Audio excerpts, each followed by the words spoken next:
বলে কথা বলেন ঠিক কিনা? আমরা এখানে যারা আসছি পাঁচ ওয়াক্ত নামাজ যারা পড়ি না, তারাও আমরা ইচ্ছা করি যে আমরা জান্নাতে যাব। যারা নামাজ পড়ি তারাও বলে জাহান্নামে যাব না, জান্নাতে যাব। সম্মানিত বন্ধুগণ, আল্লাহ তাআলার জান্নাতে যাইতে হলে আল্লাহ তাআলাকে রাজি খুশি করানোর দরকার আছে না নাই? এই আল্লাহকে রাজি খুশি করানোর আগে মা বাবাকে রাজি খুশি করাইতে কে বলেছেন? আল্লাহ। আপনি আল্লাহকে খুশি করতে যাইয়া মা বাবাকে যদি অসন্তুষ্ট করেন, মা বাবাকে আল্লাহকে খুশি করতে যাইয়া যদি মা বাবাকে অসন্তুষ্ট করেন, তাহলে আপনি সফল হতে পারেন নাই। কথা বলেন ঠিক কিনা? কারণ রব্বুল আলামিন বলেন, وَقَضَى رَبُّكَ أَلَّا تَعْبُدُوا إِلَّا وَبِالْوَالِدَيْنِ إِحْسَانًا। আল্লাহ তাআলা বলেন, বান্দা শোনো শোনো, আমি আল্লাহ তাআলা তোমাদেরকে সৃষ্টি করেছি। বলেন, কে আমাদেরকে সৃষ্টি করেছেন? আল্লাহ। আল্লাহ তাআলা বলেন, আমি তোমাদেরকে মহব্বত করে মায়া করে রহমতের হাত দ্বারা তোমাদেরকে আমি আল্লাহ তাআলা সৃষ্টি করেছি। আমি আল্লাহ তাআলার ইবাদত করো। আমি আল্লাহ তাআলার ইবাদতের পরে তোমার মা বাবার সঙ্গে ভালো ব্যবহার করো, উত্তম ব্যবহার করো। বলি সুবহানাল্লাহ। সুবহানাল্লাহ।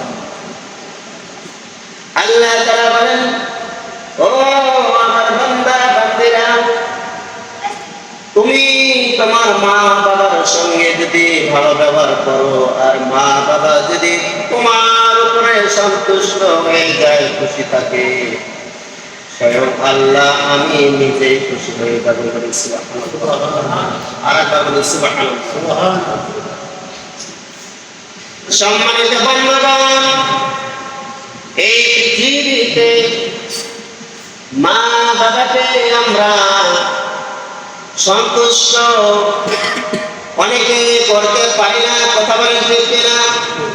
মা বাবাকে রাজি খুশি রাখতে পারি না, কারণ মা বাবা যখন বয়স হয়ে যায়, মা বাবা যখন বয়সে পরিণত হয়ে যায়, তখন ওই মা বাবাকে আমরা বুড়া বুড়ি বলে ডাকি। কথা বলেন ঠিক কিনা?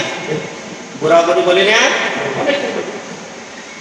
সম্মানিত বন্ধুগণ, মা বাবা এমন একটা রহমত, মা বাবা এমন একটা রহমতের জিনিস। ওই মা বাবা যদি না থাকতো, তাহলে আমরা এই পৃথিবীর আলো দেখতে পারতাম না। তাহলে ঠিক কিনা? মা বাবা না থাকলে আমরা এই পৃথিবীর আলো দেখতে পারতাম না। সম্মানিত বন্ধুগণ, পৃথিবীতে একে অপরকে ভালোবাসি, মহব্বত করি, অনুসরণ করি, মায়া করি। কথা বলেন ঠিক কিনা? এই ভালোবাসা, মহব্বত, মায়ার পিছনে কারণ আছে। কথা বলেন ঠিক কিনা? ভাই ভাইকে মহব্বত করে, স্বার্থ আছে। বোন ভাইকে মহব্বত করে, স্বার্থ আছে। কথা বলেন ঠিক কিনা? শিক্ষক ছাত্রকে মহব্বত করে, স্বার্থ আছে। ইমাম মুসল্লিদেরকে মহব্বত করে, স্বার্থ আছে না নাই?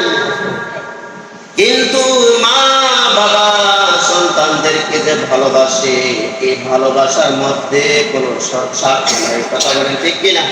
কোন স্বার্থ আছে? কোন স্বার্থ নেই। কিন্তু এই মা বাবা যখন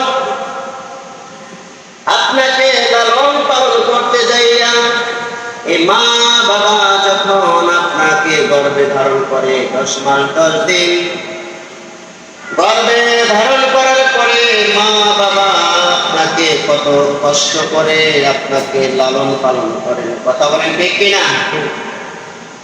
সম্মানিত বন্ধুগণ, মা এমন একটি নাম, এই মা দিয়ে মুহাম্মদ সাল্লাল্লাহু আলাইহি ওয়াসাল্লাম হয়ে যায়। বলে সুবহানাল্লাহ। এই মা দিয়ে মদিনা হয়ে যায়, মা দিয়ে মক্কা হয়ে যায়, মা